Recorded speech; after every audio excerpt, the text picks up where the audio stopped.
United States sumatake sa pangalawang pagkakataon. Radar site ng Yemen Houthi armed group pinulbos ng US.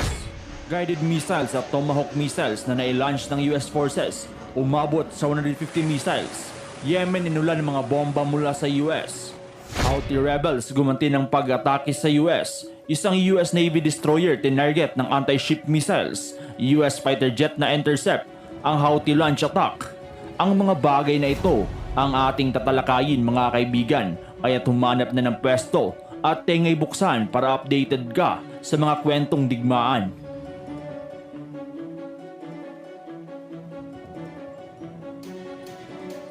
Muling inatake mga kaibigan ng United States Air Force ang mga military site ng Yemen na kontrolado ng armadong grupo na Houthi. Ayon sa mga report na ang US Navy destroyer USS Carney ay nagpakawalan ng Tomahawk land attack missiles patungo sa Yemen para pasabugin ang isang radar site ng grupong suportado ng Iran. Ayon sa ulat, tinarget ng US ang mga lokasyon ng Houthi sa Yemen na makakapagbigay ng panganib sa mga dumadaang commercial vessel sa Red Sea. Nagbabala naman ang US Navy mga kaibigan sa mga dadaang American vessels na iwasan muna ang Red Sea at Gulf of Aden dahil sa banta ng Houthi na gaganti sila. Ang muling pag-atake ng US mga kaibigan sa Yemen ay kasunod lang ng unang mga airstrike gamit ang mga fighter jets, submarine at warship kasama ang United Kingdom Royal Air Force. Umabot na sa 28 na lokasyon ng Houthi at 60 targets sa bansang Yemen ang napasabog ng US-led coalition sa dalawang series of attacks na ginawa nila. Ang mga pag-atake ng Amerika sa Yemen mga kaibigan ay kasunod pa rin ng mga drone at missile attacks ng Houthi sa mga civilian ship na inosenteng dumadaan sa Red Sea.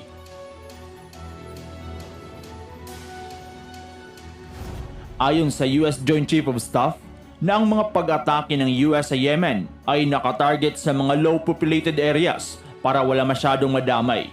Gamit ang kanilang mga fighter jets, submarine at warship, ay dinurog ng US forces ang mga armas, radar at missile launchers ng grupong Houthi. Habang ang US Air Force Central Command naman mga kaibigan, ay sinabi na ang kanilang operasyon ay tumarget sa mga Houthi command and control nodes, munition depots, launching system, at mga air defenses. Base sa mga datos na inilabas mga kaibigan, na umabot sa 150 precision-guided munitions at Tomahawk missiles ang nai-launch ng US forces patungo sa bansang Yemen. Habang ang United Kingdom naman mga kaibigan ay pinasabog gamit ang kanilang mga fighter jets ang mga airfield na ginagawang launching sites ng mga missiles at drones ng Houthi. 4 na fighter jets mula sa Royal Air Force ang naglunsad ng operasyon. Kasunod ng pag-atake ng US mga kaibigan sa Houthi rebels ng Yemen, ang Houthi ay gumanti at nagpakawala ng anti-ship cruise missiles patungo sa isang US Navy destroyer na nagpapatrol sa Red Sea. Agad naman na pinasabog ng isang US fighter jets ang anti-ship cruise missile ng Houthi at bigong mapatama ang mga missile sa lokasyon ng US Navy destroyer.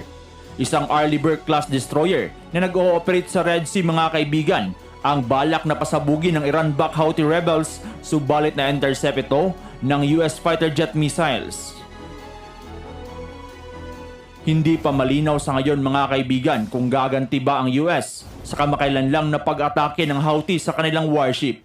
Pero matatandaan na nagbabala si US President Joe Biden na hindi siya magdadalawang isip na gumawa muli ng mga pag-atake sa Houthi ng Yemen para protektahan ng mga tao at ang mga barkong dumadaan sa Red Sea.